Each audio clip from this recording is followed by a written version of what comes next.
And then Allah talks about the big one, and that's the one I really want to end this conversation with, even though there's more to go. But Allah makes such a big deal out of this subject that again, just like there were 3 ayat about Judgment Day, now there are وَالَّذِينَ هُمْ لِفُرُوجِهِمْ حَافِظُونَ إِلَّا عَلَىٰ أَزْوَاجِهِمْ أَوْ مَا مَلَكَتْ أَيْمَانُهُمْ فَإِنَّهُمْ غَيْرُ مَلُومِينَ فَمَنِ ابْتَغَى وَرَاءَ ذَلِكَ فَأُولَٰئِكَ هُمُ الْعَادُونَ. 3 ayat about the same subject again. The only other subject that got 3 ayat was what? In this list. What's the only other subject that got 3 ayat? Judgment Day. Judgment Day and punishment. This is the next subject that gets 3 ayat. And you know what the subject is? Shamelessness. People who guard their privates. We live in the ultimately shameless world today. The world in which streaming videos off of any website are available on your mobile device. The age in which the pornography industry is a multi-trillion-dollar industry. The point of which, the agenda of which is to make sure every one of you is a consumer of filth in one way or another. That every man, woman, and child is exposed to this stuff, and they're hoping you are, so you become addicted to it, so you become yet another consumer. This is the gift of pornography to society. It's creating people, turning people into animals and perverts. And some of you, unfortunately, have that addiction. And you're watching this stuff online. And you're watching it and saving it on your apps and your mobile devices. And you don't feel bad about it anymore. You've justified it to yourself. And you feel bad about it once in a while, but you go back to it. And as a result, you think, oh, well, at least I'm not hurting anybody. At least I'm not doing it to anybody else. I'm just watching this stuff. It's okay. But you know what's happening to you? Inside, your soul is being just gutted. You have no soul left inside of you. So your prayers are empty and you can't even shed a tear in your salat because your heart is so devoid of the fear of Allah because of the filth you've been watching all this time. It's turned you from a human being into an animal. So you can't even look. A woman passes by and you see a piece of flesh walking by. You don't see a human being walking by that deserves respect. You check everybody out and everything out. You're constantly gawking and staring. You have a hard time putting your eyes down. When you're on the subway, when you're on campus, when you're at work, you're walking down the street, you just can't help it. You see a billboard, you take a second look, you see a third look. You don't miss any opportunity to just to violate your soul with your eyes. You're addicted completely. And then you say, brother, how do I get khushu' and salat? What world are you living in? What world are you living in? Ayyuhal ikhwa, my brothers, specifically my brothers. And I know some sisters have this issue too. It's a sad reality. This is a war. This is a war. This is more dangerous than any military war. This is the war that's destroying our souls. It's making its way into our homes. It's making its way, if I want to protect my children from this stuff as much as possible. But when my child goes to school, and it doesn't matter if it's Islamic school, there's a very high statistical likelihood that someone, a friend, with their iPod, with their mobile device, will say, hey, look at this. It's a very realistic, a thing nowadays. It's not far-fetched. And so I have to prepare my children for the filthy world that they're going to be brought up in.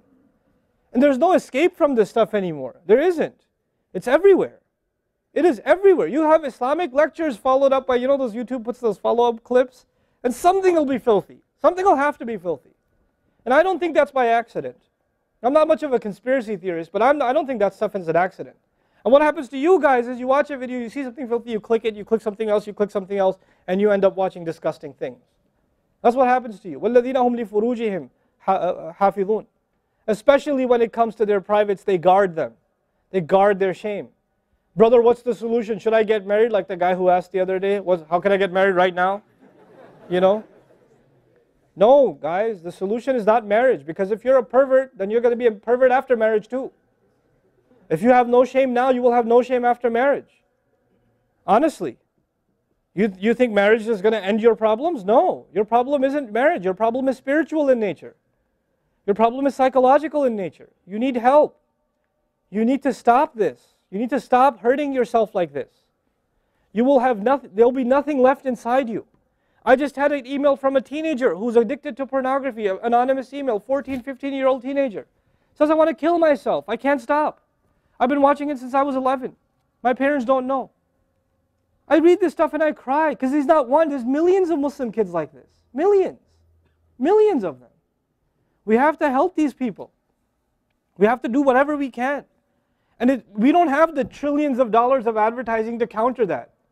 We don't. And it's not realistic for me to say Facebook, YouTube, Twitter, internet, it's all haram. It's not realistic because it's a reality. It's as common as oxygen now. The only thing we can do is have a mature conversation about this and teach our youth to deal with this and navigate this and not fall into it. The elders that are here, stop watching Indian movies, man. Why are you sitting in a lecture talking about salat and the importance of salat and you don't guard your shame? Mother and daughter and husband and wife and sister sitting together watching whatever? God, come on. Stop. وَالَّذِينَ هُمْ لِفُرُوجِهِمْ حَافِظُونَ. They guard their privates. But guarding your privates doesn't mean you don't commit zina. It means everything that leads to the temptation. Everything that leads to it. They watch it. They guard it. They know it's under attack. They know that their shame is under attack. They realize that their weakness is their urges. Those urges that Allah put inside of us that are so strong. Allah put them there for a reason. He did. And every one of you have them. You don't have to, I don't have to have a dalil for you to have them. I know. The guys that are here. You all suffer that challenge every single day of your life. Especially in a city like this one. At least in Texas we're a little more conservative. Not that much more, but a little more. You know? At least in some towns they don't allow for filthy billboards and things like that. They actually don't even allow the billboards. You know? But that's changing soon because, capitalism wins in the end. Right? But you guys are living in the city where you're exposed to everything and anything. Everything and anything. And you have to really go out of your way to guard yourselves. This passage is not about high goals. This is about the bare minimum. I told you that, right? This is the bare minimum, folks. The bare minimum is we guard ourselves from shamelessness. We wage a war within ourselves against that tendency. And I know some of you have tried to quit before and you go back. And you've tried to quit before and you go back again. And you go back again. And you keep falling into that trap. I know some of you have done that. And you're struggling with it. But don't give up on yourself. Don't give up on yourself. And whatever it takes, if you just don't be alone. Don't be by yourself. Be with good friends. Be outside. Study somewhere else. Go to the library and study. Go somewhere where other people are around. Because when you're by yourself, shaitan gets you. And if the fear of Allah isn't enough for you, at least the fear of other people will work for you. At least something's better than nothing. For those, I've said this in other talks before, for the parents here, if you have a computer in the house, please don't make it a laptop. Have a desktop in the house with a really big monitor. Get the biggest monitor you can find. Honest to God, and make sure your computer is in the kitchen or in the dining room. Don't put it in the living room. Don't put it in the kids' room. Don't put it in your bedroom. Put it in the dining room, facing the public. You want to do homework, do it over there. Though you can't move the monitor this way or that way. It's facing everybody. That's how you should have it. This stuff, we have to take these precautions. Don't give your 11-year-old a smartphone. What were you thinking? That's not very smart. Don't give them a smartphone. Why am I seeing kids in Islamic school, 5th graders, with iPhones? iPhone 5s. I don't have an iPhone 5. Why do you have an iPhone 5? With 4G, you know how dangerous that stuff is? وَالَّذِينَ هُمْ لِفُرُوجِهِمْ حَافِظُونَ إِلَّا عَلَىٰ أَزْوَاجِهِمْ except upon their spouses أَوْ مَا مَلَكَتْ أَيْمَانُهُمْ فَإِنَّهُمْ غَيْرُ مَلُومِينَ or what their right hands possess, then they're not to be blamed. Allah says we have these urges and we can execute those urges, we can release those urges, but to the halal spouse, to the spouse, our spouses. But outside of that, we can't. And by the way, when people get addicted to this sort of thing, and they get accustomed to it, or they get over and overly exposed to it, they have miserable marriages. And marriages start falling apart.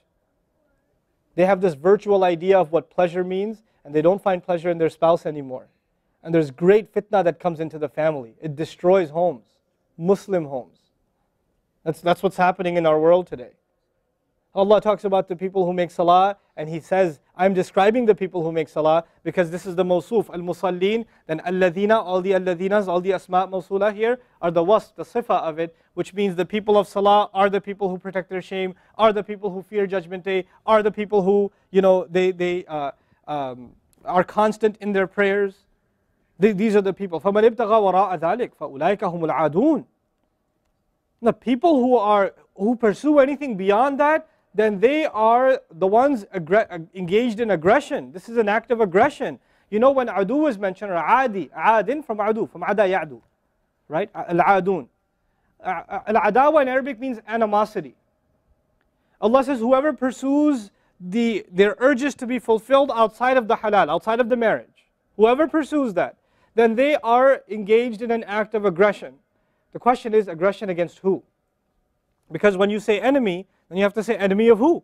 If they've become an enemy, who have you become an enemy to? Allah didn't mention a maf'ul bihi, no jar majroor, nothing related to it. You know what that means? They are an enemy to themselves, their family. They become an enemy even to Allah's teaching. You know, these are the kinds of people. The most important asset you and I have is our hearts. And this shamelessness destroys the hearts. It destroys it. The most precious thing you and I have to preserve is our iman. And these filthy images is destroying your iman. They're tearing your iman apart.